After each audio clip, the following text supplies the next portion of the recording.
Today on Celebrity Status TV, we're going to talk about Snoop Dogg. 6:45 was the time on the clock when me and my homie bailed in the parking lot. The scene looked strange and it felt like a setup. Better not be, cause if it is, they getting better. Snoop Dogg owns Death Row Records. I mean, this is breaking news. This is big, you guys. Suge Knight is probably in his cell right now losing all his hair behind this. It's gotta be some kind of motive, some kind of master plan behind this. I mean, come on, Snoop, you're like a brother from another mother. You're my friend, bro. Like, Death Row Records had its time.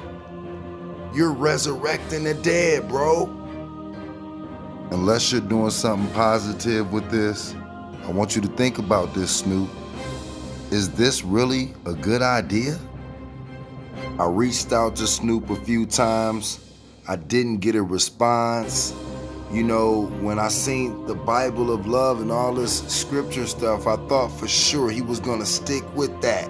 I said, yo, we going somewhere now. We moved from the death row era. We going to a new level now. We on a heavenly level. Now it's like he's back full-fledged gangbanging or something. Now, you know, Snoop, we getting too old to be out here gang banging. It's cool to represent the hood, but man, you out here talking about banging. I don't know about you guys, but lyrics are very, very, very important to me, okay? I listen to lyrics. Trust me, y'all, I was out there banging and doing the same thing, going hard. We gotta change our lives. We can't talk about good one day and then talk about bad more than we talked about good. The scripture speaks about the power being in our tongues and the things that we say can manifest. This is very true. So we have to be careful what we saying. These young kids out here, man, they looking at you as an OG father figure. And for you to be out here talking about killing anybody or doing anything wrong, that's not your lane anymore, bro. And I know that personally. You're not out here gangbanging, Snoop, and I love you to death, but you are not gangbanging. Me personally, I think you're pissing Yahweh off, just like I used to, just like sometime I still do. But when we fall, we gotta get up. And if I wasn't your brother, I wouldn't be telling you this. I mean, what, you gonna be a better Suge Knight? Who you gonna resurrect to be Tupac? And if you bring a Tupac back, he gotta have some knowledge. He gotta lead Death Row into life. We can't repeat history, man, and end up like we did with Pac, or end up with stuff that was happening to you and other people. You see this young man right here? He's a good friend of mine also. May Yahweh bless him and his children and his family. That's Nate Dogg's son. That's Lil Nate. That's right, y'all. And you know, I really respect you keeping your father alive and all that. That's cool. Nate was always cool with me. He always had a great vibe. He always spoke the real. He had a message behind what he was doing. I saw more positive in Nate than I ever did negative. I can't speak for everybody else. I guess what I'm saying to you, Snoop, is take Death Row and do right with it, bro.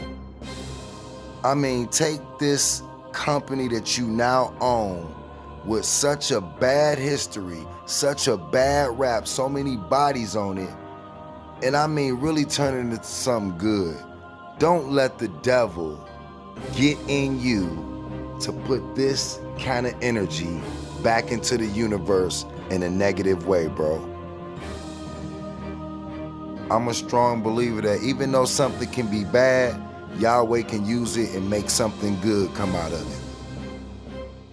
When I was younger coming up, man, Death Row Records was my favorite record label because I was out gang banging and I was really active doing the devil's work. And you know what I'm saying, I always wished I could get on a label and, you know, change some things. And the reason why I say that, because I always felt that Tupac wanted to do that when he was on death row. One thing I know about Calvin Broadus is this is a very strong brother.